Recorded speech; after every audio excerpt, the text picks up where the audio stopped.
l'intestin, dans notre esprit à tous, c'est surtout fait pour absorber les aliments, surtout fait pour digérer. Mais en fait, la première fonction de l'intestin, c'est avant tout de nous défendre. C'est un organe immunitaire à part entière, dans lequel il y a à la fois le microbiote, un mucus, toute une paroi intelligente qui est faite pour faire passer l'information à l'ensemble de l'organisme. Donc, c'est un organe pour nous défendre en même temps qu'un organe digestif.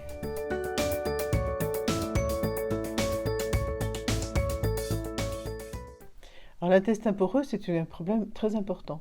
En fait, les cellules de la paroi de l'intestin, ce sont des espèces de blocs qui sont normalement totalement serrés de façon à ce que les aliments ne puissent passer que par les cellules pour entrer dans l'organisme.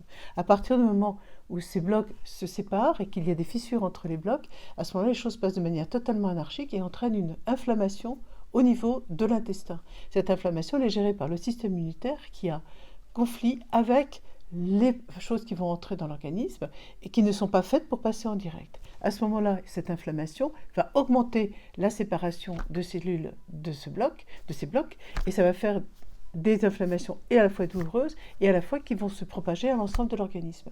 Donc le système immunitaire, qui est fait pour nous défendre, là devient quelque chose de presque toxique parce que cette inflammation peut devenir toxique et avec des maladies inflammatoires de l'intestin très importantes.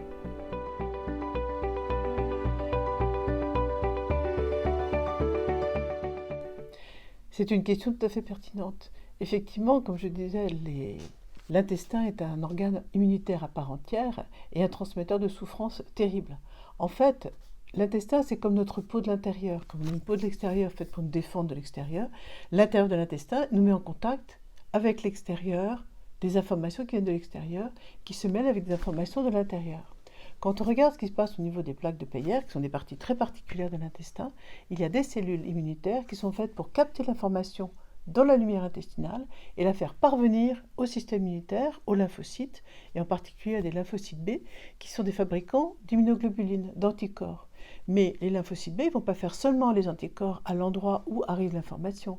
Ils vont les faire un tour dans toute la circulation générale, dans tout l'organisme, que ce soit au niveau des muqueuses de la bouche, que ce soit au niveau de la vessie, que ce soit au niveau de tous les organes du corps, et vont faire fabriquer les anticorps correspondant à l'information qui est arrivée, qui est entrée à cette cellule, les immunoglobulines A spécifiques qui vont permettre que tout l'ensemble de l'organisme soit équipé pour se défendre contre ce virus, contre cette bactérie qui était intruse dans l'organisme. Donc, c'est absolument important d'avoir un intestin en bon état pour être en bonne santé, et c'est une question tout à fait pertinente de se demander si lorsque l'on souffre, ce n'est pas un problème d'intestin.